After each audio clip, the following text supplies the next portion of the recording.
I'm Anne Kennedy and I live in Melbourne and I work as an early childhood consultant, and I've been involved with Early Childhood Australia's professional learning program since 2010. Joining me today are Shelley and Jane. Welcome. I'm Jane. I work at East Brunswick Kindergarten and Childcare. I'm the childcare coordinator there. My role is that I work 2 days in the room, actually as an early childhood educator, and then I work 3 days in the office, sort of doing the general chores that you do when you work in the office. I'm Shelley and I'm an early childhood educator from East Brunswick Kindergarten and Childcare. Welcome. Our focus today in this Talking About Practice is on revising your service philosophy, and I thought we might begin by asking you what you think a service philosophy is. Might start with you, Shelley.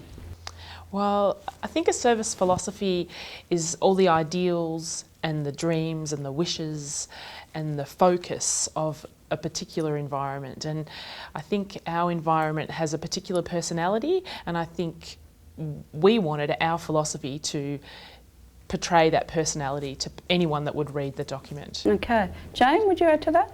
I think that what we wanted to make sure that we had was a document that would show common understandings and beliefs, so that when all of our staff and our community would have an understanding of what our beliefs were and have that, or everyone together would work within that philosophy and those understandings. Yeah. I'm fascinated by the fact you use the word personality, a centre personality. Can you tell me what you mean by the philosophy reflecting a kind of personality of the centre? Well, I think people have different personalities, and it means different people have different attributes, and the attributes of our centre are its personality. So what's unique about us, what's interesting about us, what people find appealing about us, and what we're trying to promote in the early years. Yeah, it's an interesting way to think about a centre having its own its philosophy, and the philosophy reflecting the personality. I hadn't thought of it like that before. Why do you think it's important that services have a philosophy? What's the importance of it, do you think?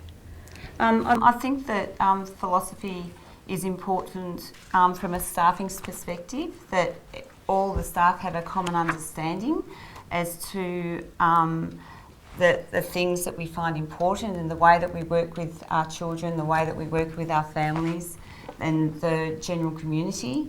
And that I think that it's really important especially for staff to have that shared understanding and common goals in the way that we work with the children.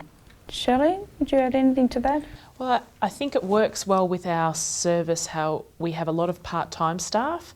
So I think if everybody is on the same page and has the same goals and visions, then across the week it seems quite seamless. I think what you're saying is that each centre has their own context as well as their own personality. And for you, there is that context of significant number of part-time staff. So that does require... Yeah. So with our staff, within our staffing body, we have staff that work in the same room but never actually work together on the same day. So that means that we do have to have a very good understanding as to what our philosophy is and how we want to work with the children, and that we can communicate that really well across the week with all the different staff. Good. What would you say is the most important commitment in your revised philosophy? What would you say really stands out for you, that kind of the big value statement in your philosophy? I think the core of our philosophy is our respectful relationships between children and families and staff. So that shines through, I think, throughout the document. So this might be a good time for us to have a look at a short video clip which shows the philosophy in action, and in this clip you will see parents and children arriving at the centre, and you'll see the warm sense of welcome they experience every morning. That's a good idea. I think she'll be crying. You have a good day, okay? Love you. Come on then. No. A while ago, but I think I've seen it since. Yeah. How's Sarah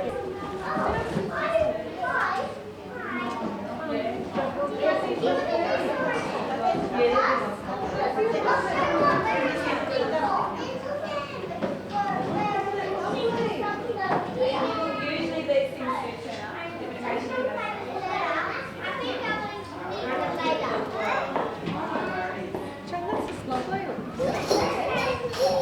Sorry? Yeah, yesterday. We had a visit from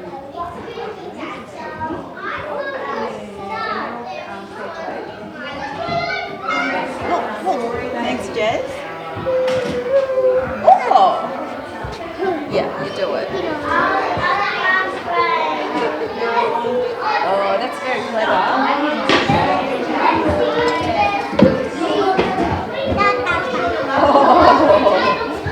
Showing her. Alright, maybe she's too little to do it, but maybe she does stick on.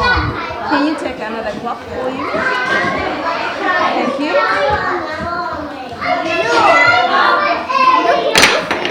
Little man. Oh, look. You need. Stick on.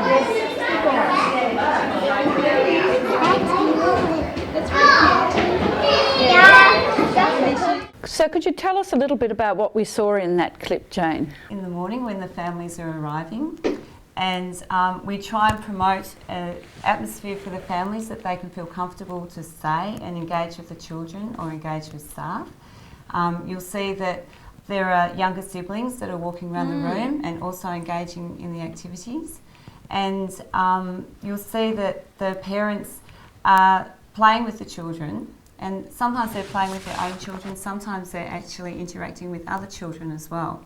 So we find that that's really valuable for the children at the service to have all these amazing opportunities for interactions with adults and younger siblings as well.